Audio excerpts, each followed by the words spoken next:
Folks, welcome to another episode of the InstaHire Roundtable. This is a place where ideas and leaders meet.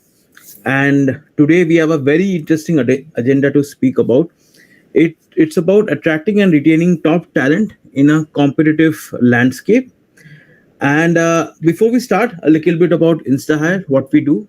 We are a platform which allows companies to find talent with 10x more accuracy and 10x less time compared to any other solutions in the market. And we are trusted by around 10,000 plus enterprises working with us, companies like Google, Amazon, Walmart, Cisco, PayPal, etc. And today we have one of the leading HR leaders, Deepti Lewis, who is the director of human resources at Conviva. Deepti, a little bit introduction about yourself and your experience to our folks who have joined us. Thank you so much, Sarbajit and the InstaHire team.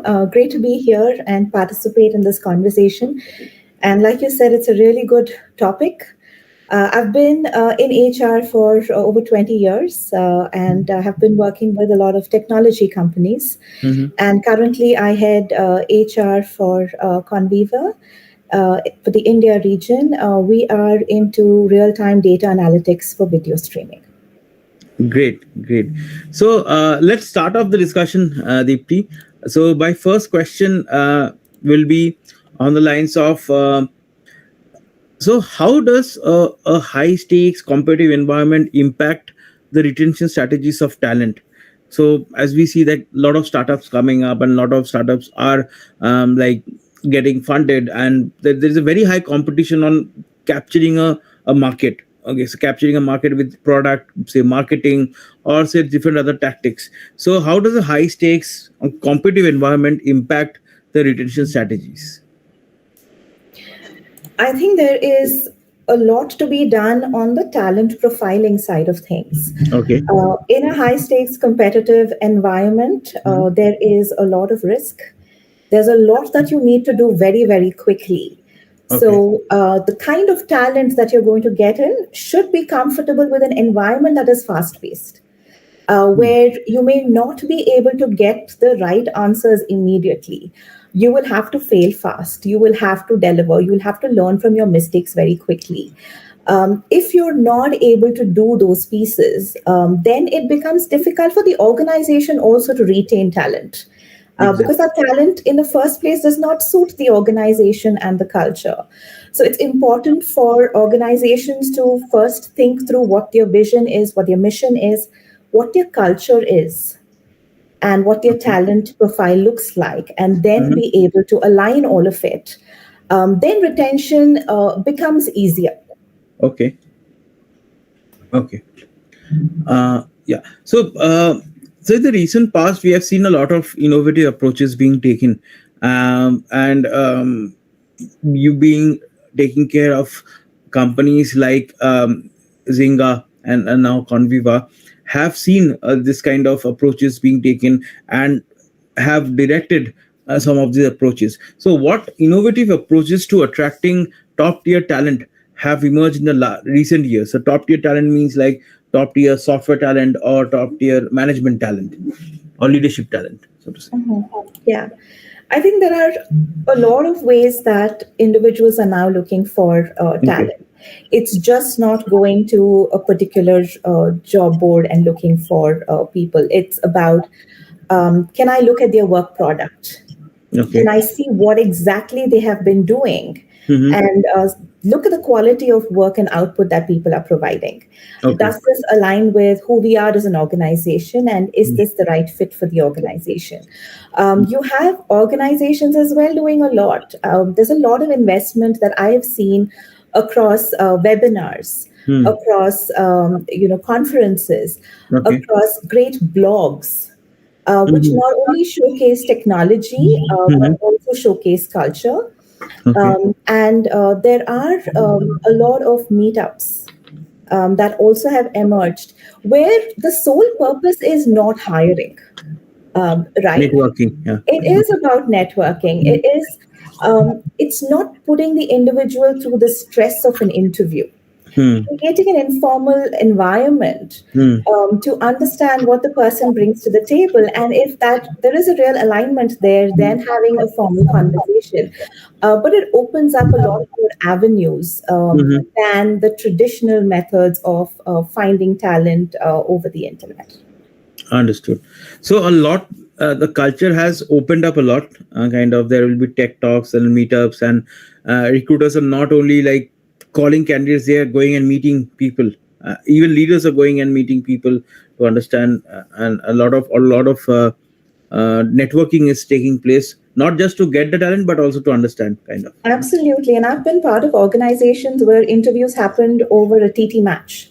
Okay. um, right, it's not about grilling you, it's about trying to figure out whether this is a person that you'd enjoy working with. Understood. And there's a lot being done on Snapchat, Instagram, where Hmm. people are trying to showcase their culture. But an Hmm. important element there to remember is what you're portraying. Is that an honest reflection of you as an organization? Hmm.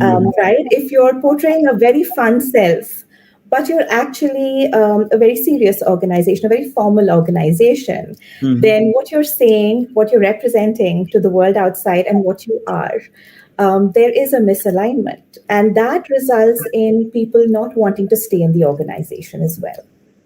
Okay. Understood. So, like you were speaking about the culture and the organization and how they are being doing. So, how do you think the significance of the role of a very strong organization culture in attracting and retaining top talent looks like? Like culture, as we have spoken, like we passed through a phase where there was pandemic and we were uh, mostly remotely working, or right now it's like remote plus hybrid, or in some cases on site also. And this also is a very significant thing, like attracting and retaining top talent remotely is also another very big challenge. And how important do you think a very strong org culture helps in this kind of activities? I think org culture is more important than ever at this point in time. Earlier, we all were at work, and there was this um, mind or this thought process that and the mindset that if you are in office, you're going to be working. Yeah, and that proved to be not the case when we went into the pandemic, and we Mm-hmm. had to figure out ways in which we built that trust, where we were not in front of each other, but we were still looking at delivering things, and that's where culture plays an important role. What is the mindset shift that you will have to look at from your manager's perspective, from the leader's perspective? Mm-hmm. How do we equip them better? Because we've all heard that people leave managers, not organizations. So the first step is, how do you make people embrace and the Mm-hmm. leaders embrace a very different approach? And it is unsettling, without a doubt. When I joined the organization, it was at the heat of pandemic, and I hadn't seen a single person. And I was trying to figure out, okay, how am I going to create an impact when I am not there? And this was my first experience of being completely remote, not meeting people in an HR role. It Mm-hmm. is definitely uncomfortable. I think the hybrid working model is a good balance between being completely remote and being in office. We still have to get used to that as well. But Mm-hmm. from a culture perspective, you have to talk about associated behaviors with values. So Okay. if I say, be a customer champion, what does that truly mean in terms of a behavior? Because Mm-hmm. everybody looks at culture or a customer champion in very, very different ways. A customer champion could be that I'm going to say yes to every single thing that the customer says. But that is not the associated behavior for a particular value. It Yes. is about how to look at saying yes where it is needed and telling the customer no, or Mm-hmm. telling them the long term vision instead of looking at short term fixes. So there are so many things that need to be weaved into culture. Everybody talks about culture a lot, but there's a lot of work that goes behind it to make it tangible for people. And Mm-hmm. how to weave your culture and values across everything that you're doing in the organization. It's just not something that you've put on a wall and everybody walks into office and sees it. But are your rewards and recognitions tied to your culture? Is your performance management system tied to your culture? Are those conversations happening on an ongoing basis? So all of that really is key. Understood. Understood. Great insights, Deepti. We will all publish insights in our blog and our videos. So we move on to the next one. Um, can you shed some light on the influence of technology, and digital platforms on talent retention strategies? Um, yeah. Yeah, I think over the pandemic as well, we've leveraged a lot of technology, right? Okay. Even when it came to employee engagement that we had to do over Mhm. a Zoom call, Yeah. we figured out breakout rooms, we figured out how to create smaller setups to Mm. be able to get people to connect with each other. So Okay. there's always going to be an enhancement in technology while we're looking at retention, talent management, engagement. The key to all of it is, does it align with who you are? And I keep coming back to it because no matter whatever brilliant technology, and there's a lot spoken about ChatGPT right now, but no matter what the technology, if you're not providing it as an honest reflection of who you are as an organization, even there are a lot of things available now on Slack, right? You can create a poll, you can check on people's well-being. There are Mhm. well-being apps that have come up. Yes. There is a lot, but if you are not going to leverage that data to make a true difference, nobody Mhm. is going to respond to you, nobody's going to use the tools. Even if you want an assessment of culture, an assessment of well-being, you will not have the data. So you can bring in a lot of tools, but if you're not holding true to the culture of the organization Hmm. and creating that transparency and visibility, none of that really will work. Okay, so I have been speaking to a lot of HR leaders during this pandemic and post-pandemic also. They have told that retention is also directly proportional to a company being valuing their employees. So, like she spoke of the DEI, like Yes. diversity, equity, and being a Pride Month, we have seen a lot of new activities and new things going on. So what are your thoughts on this? Like, does it also help, like a caring nature of a employer also helps to retain people, like not the hard tech, but the soft skills of an employer relationship can also help in retention? Absolutely. I think there's a lot that is done. I've been in organizations Mhm. where we've had employee resource groups Okay. completely driven by employees Hmm. across Pride, across parents, a Hmm. parent support group. We've had infrastructure adjustments that we have made for disabilities. We Okay. look through, we've also used tools to be able to review job descriptions to Mm. see whether there's any element of bias. Bias. Yes. Um, if you remember many years ago, a lot of the job descriptions would have, he should possess Yes. XYZ skills, right? And alienating a large group of the workforce because Mm. everything started with the masculine. Uh, Yes. so, how do we go about looking at genderless job descriptions and Exactly. really focusing on skills? So, DEI, of course, plays a very important role.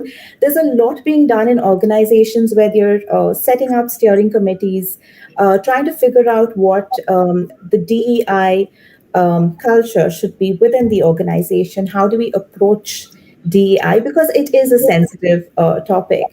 And Hmm. there's a lot that we are uncovering. And I was recently a part of a conversation where they were saying that while a lot of things around gender diversity has always existed, we never had the words to describe them. Now all of us are learning those words. Like Yes. pronouns are becoming important.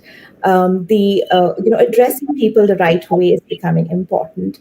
Acknowledging how people feel is becoming important. Mhm. Where it lends itself to is that when your employees see how you are treating some Mm-hmm. of these individuals, it could be even an employee coming back from their maternity leave. Even your policies, are you including surrogacy? Mm-hmm. Leave for surrogacy, leave for adoption. I mean, your insurance policies catering to same sex partners, live in partners. Relationships are changing. So, how do you as an organization account for some of those? And these are the small symbols that help organizations and employees realize that they belong. So, yes, I agree. DEI is a big, big part of culture. Yeah. So yes, also we have seen that people in these times coming in from different background. So like, see, we see a lot of e-commerce companies employing people who are ex servicemen, military and other, like, there's also a lot of equity coming into the workforce back, like people coming from different backgrounds which were not expected, say, a few years back. So that is also one thing which we should have seen. Yeah, absolutely. And the flexibility that some of the Mm. organizations provide to you, you Yes. don't have to be a full time employee. And Yes. that is where I think it depends on the organization and how they profile their talent to Hmm. figure out whether some of these options are available to them and not to look at the traditional full time route that a lot of organizations look at. There are people who like to freelance. If freelancing is an opportunity that you can provide for certain roles in the organization, yes, that should be explored. And that flexibility brings in a lot more people back to the workforce. Understood. Understood. Great pointers you have covered in this, Deepti. So, what are your thoughts on the future trends in employee engagement and retention? Like, what will be the future look like? And not like in a couple of years, maybe in the 4 5 years down the line, or maybe 10 years in a long horizon. How do you think like there will be like what are the trends in engagement and retention? I think there's a lot that's going to evolve on the human resources front for the function that I belong to. Okay. There are, right now itself, there are so many generations all coming together under one roof to Yes. work. Yes. Everybody has a different need. Hmm. I think flexibility is going to be a big part of how people are going to evaluate. You will have people looking at sabbaticals a lot more than we have seen in the past. People will want to take those breaks, and we see that trend already starting. Hmm. And I have interviewed a lot of folks who have quit their jobs already without having an offer because they're very confident that they'll find something. Um, Okay. right? Okay. So there's a very different level of confidence that I also see in the workforce Mm-hmm. than when I started out a long time ago. So how does HR then evolve to understand? And it's all related to human behavior. So keeping your eyes and ears open to figure out how things are evolving with the generations and seeing how those can be brought in to the organization is important. There can be a ton of trends, and the one thing that I've seen that there are a lot of fads. They come in and they go, and it's great to leverage them, but leverage them if it aligns with you. If it doesn't, then don't. Just don't run with everybody who's going after a particular trend. Because it may not pan out for you, and you may not remain authentic to yourself if you go ahead and do that. Understood. Understood. So, Deepti, we come to the last question and then we will go to the audience questions. The last question is how can organization align their talent management strategies with their overall business goals? So, we can answer them in three phases. One will be a startup, which is just like, say, a small team, just scaling it up, and a mid-sized company, and then we can answer for a enterprise, maybe. Mhm, mhm. Yeah. So when it comes to startups, and I think your question was around retention for these different types of organizations, right? Yes, When it comes to startups, it's all about rolling your sleeves and getting things done. exactly. You are not going to be defined by your title. Yeah, you have to pick up whatever is there, whatever is required to be done. And when it comes to mid-sized organizations, There are certain role definitions, but then organizations also have started providing flexibility for you to experiment. It's no longer about progression where you're moving, or promotions where you're moving from one level to another. It's about career experimentation. I see that I have probably the skills to go into this particular function. Is Mm-hmm. the organization going to provide me with that opportunity? And is that something that we could evaluate? So internal movements become something that is a possibility, even though you have a more structured setup in mid-sized organizations. With larger organizations, there's always a movement of talent across geographies. I remember a phase when I was in an organization and we were struggling to retain talent. Mm-hmm. And one of the options that we evaluated was, why don't we send them to our locations in other countries? Because the Okay. talent will Okay. still remain in the organization, but we're not losing them to the external market. While it did hit our region because we anyway were losing people, it helped us because we were creating a network Mm-hmm. that we already had. And I don't know if that completely answers the question, Sarvajit, and you can add to that as well. Yeah, yeah. It like answer the questions. Like also, what are the new kind of talent management strategies which has evolved? Like any thoughts on this kind of new stuff which has come in, maybe from abroad or very native to India? So, when it comes to talent management, I think one of the things that I did cover was how do you explore opportunities within the organization? Mm-hmm. Don't bucket people based on skills. Mm-hmm. Try and see whether they have, look at strengths, right? Mm-hmm. Strength spotting is extremely important. Do they have the strengths to go into another function? Can we take them into that other function as an experiment? There are conversations that I've had with employees where I say, we'll give you this opportunity. We won't give the title right away because we don't want you to be burdened by the Okay. expectations around it. Experiment. Take Mm-hmm. the next 6 months to experiment. Tell us whether it aligns with you, and especially around leadership and management. A Mm-hmm. lot of times people think that if you're really good at technical, then you can just go ahead and manage people, which are completely different skills. So, how do you give them that opportunity to evaluate? And I've seen people who move from an individual contributor role into management, Mm-hmm. and then they say, you know what, I'm not comfortable doing this. This is not Yes. where my thoughts align or the way I'd like to see my career align, Mm-hmm. and they move back. While there was this whole phase of quiet quitting that we had heard of, Yes. there was quiet hiring, which Yes. was evaluating people who are going above their roles and trying to figure out whether there are other opportunities or business critical, mission critical projects that can be assigned to them, because that's a way of rewarding. At the end of the day, a performance driven culture is important. Mm-hmm. And when you have a performance driven culture, your metrics, your outcome, your impact, all of those become important. And I feel that is where a lot of the strategies will be going forward around how we're going to measure performance, how we're going to manage talent based on impact and outcome. Understood. Understood. Great insights, Deepti. So we move on to the next part, which is the audience Q and A. We have received some questions, so I will ask you one by one.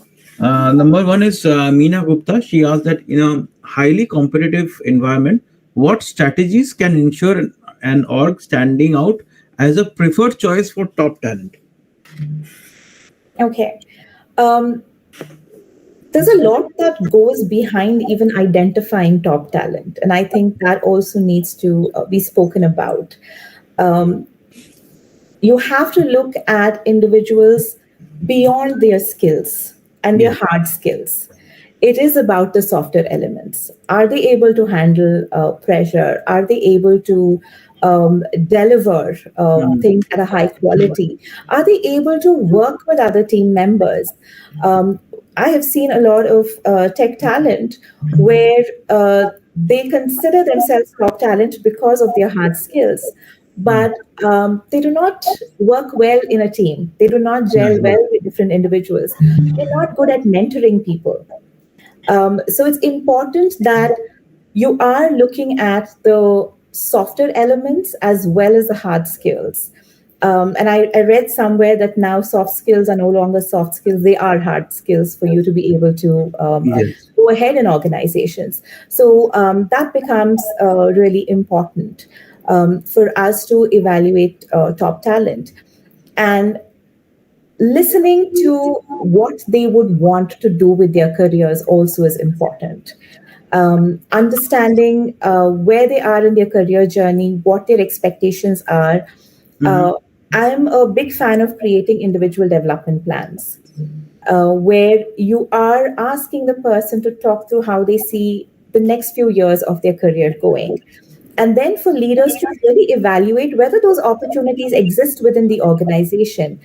And that becomes a great way. And I've seen this work because there are organizations and technology organizations that I've been a part of where people have spent in product companies, high stakes organization, fast paced, who've spent 5 to 10 years because they are constantly pivoting to different mission critical focal areas for the organization, and they're able to manage those transitions in the organization. Okay, understood. So I think, Meena, you got the answer. Now we'll go to the next question. Suresh Verma, he asked that what role does technology play in fostering employee engagement and retention? Yeah, I think we did touch upon a couple of Yeah, these we did touch upon this. areas, and like I said, there will be different ways and different means that will keep coming up. Yeah. You have to align it well with who you are as an organization. Okay. Okay. So Suresh, you got the answer. And then we move on to Manisha. Manisha Daya, how important is upskilling and in retaining top talent in today's market? A very, very important question, I think. Upskilling. Absolutely, absolutely. Um, I think when it comes to, and I'll take it out of the broad umbrella of learning and development, and not just upskilling on tech skills, right? Mhm. Um, it's good to not be prescriptive about your learning and development policy. Keep it as broad as possible, where there is a choice that's given to employees on which are the training partners they would like to choose, which is a course that is most effective for them, which is the method in which they learn the best. Some people enjoy classroom training, some people enjoy online training, some people enjoy self paced training. All of us learn differently. Hmm. But if you structure your policies in a very rigid manner, saying this is the only tool available, and there is nothing else that you can use. And if you're going outside to learn something, then we'll only reimburse 50% of it. So creating all of these roadblocks to Mhm. learning development becomes a challenge. And I think a big part about upskilling is while you provide a very supportive environment for learning and development, you also should create opportunities for individuals to come back and demonstrate that they have learned. A lot Understood. of times we go in for a lot of training programs and then come back, have this high after a training program, but then we go back to older habits. Mhm. But how do we then start to make that change? And having a person come back and conduct a knowledge sharing session with their own team members or use their skills for a proof of concept. All of those are great ways to help people understand whether they have truly upskilled. It's not a checkbox across a training program. And the one thing around upskilling is it's just not a 1 or 2 day training program. It helps people increase their knowledge or understand a concept.